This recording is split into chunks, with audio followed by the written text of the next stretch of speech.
කිසිවෙකුට සමකරන හැකි ලංකාවේ විශාලතම ලැප්ටොප් එකතුව දැන් iMac LK අපෙන්.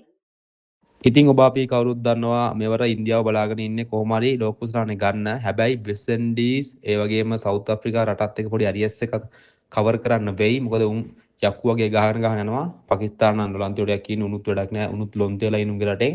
ඒතකොට ඒ වගේම සිම්බාබ්ඩත් කෙලවුණා.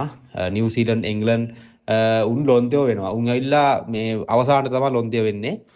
ඉන්දියානු කණ්ඩායමට දිනන්න chance එකක් බොහෝ විට මේ තරගයේදී 80ක් විතර තියාගෙන තමයි මම මේ කතා කරන්නේ.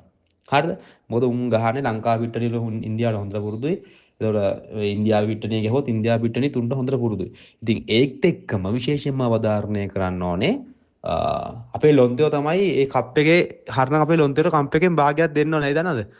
ලොන්තයෝ තමයි මේ ඕස්ට්‍රේලියාව පරාජයට පත් කරලා ඕස්ට්‍රේලියාව හිටියනම් ඉන්දියාවට ගේමක් දෙනවා ලොබෙත් ඔය හෙඩ් එකම අනිවාර්යෙන් ඉන්දියාව පිට 100ක්වත් ගහනවා. හරිද? ඉන්දියාව පේන්න බැවුට. ඉතින් ඒක නිසා මේ ලොන්ත පැටව මුලින්ම වැඩේ කරලා